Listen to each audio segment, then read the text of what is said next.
remember with the rule, the x that's here, it is the original x that you found of the original point. If the original point had an x value of -5, then this would not be -5, just it is minus, and x was -5, it's x, it's will be -5. Okay, I'm going to choose a different point in the meantime, and we are now going to reflect about the x-axis. Okay, so I'm going to take a point here. Let's say this point is called 2 and 1. And let's call it point C.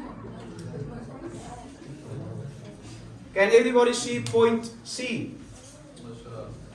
2 and 1. I want to reflect point C about the x-axis, meaning I'm going to fold it over, and so it falls over here. So that distance, what is this distance here? Really?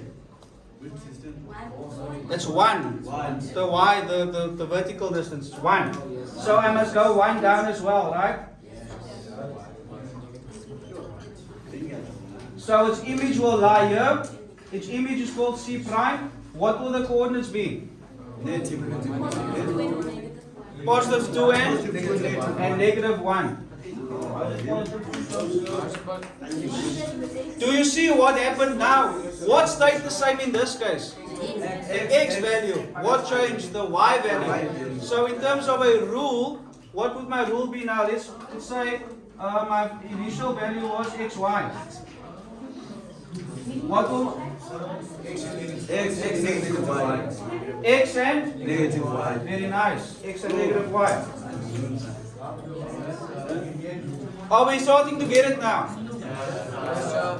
So logically the rule makes sense because you can see it graphically, and mathematically it also makes sense because it works out if you put the numbers in there. Alright. Just like with translations, remember, we started off with a point. And then we saw that even if it's a point or a four-sided figure or a triangle, because it's rigid transformations, if you move one point by a certain amount, then all of them will move by the same amount. So you will only apply the rule once. So do you think the same is true for reflections? Yes, sir. Do you think the same is true for reflections? Is a translation a rigid transformation? Yes, sir. Yes. Yes. Are reflections rigid transformations? Yes, sir. Yes. So would the rules work the same? Yes, they would. Yes, sir. So, what am I getting at? If I move a point about the y-axis, or if I move a triangle about the y-axis, it will follow the same path, the same rule. So I don't, again like I do with translations, I don't need to go translate every single point if I want to write a rule. I apply the rule once for all three of them. Yeah? So that is what we mean by rigid transformations.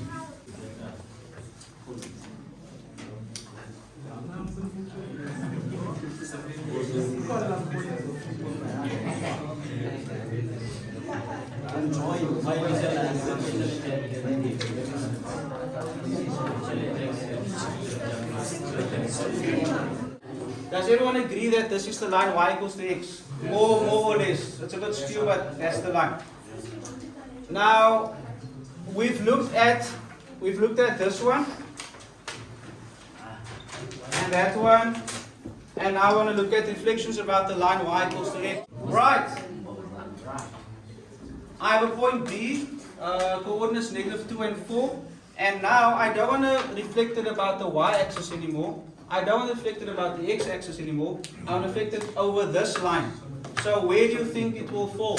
Positive 2 and negative 4. Positive 2 and It negative will, 4. if I had to fold it over, it would be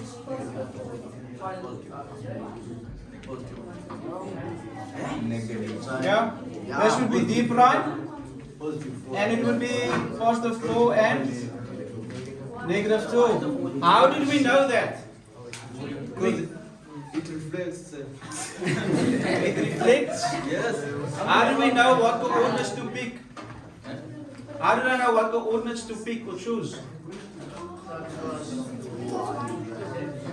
Because y equals to x, and also if y equals x and I reflected about the line, would it not just switch? So you would switch the y and the x values. Do you see that it switched? Here it was minus 2 and 4. Yeah, I know you're excited. And here it's 4 and minus 2. Do you see that the numbers switched? It doesn't change signs. We literally put the one where the other one was and that's it. So my rule would be this.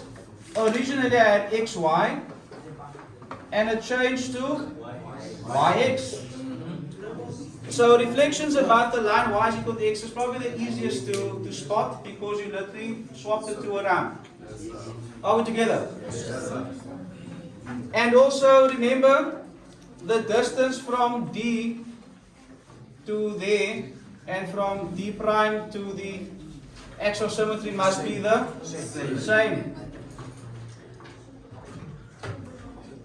I must have the distance from D prime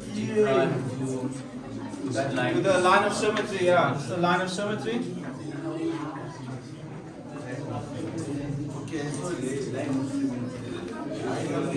You can call it the line of symmetry or axis of symmetry.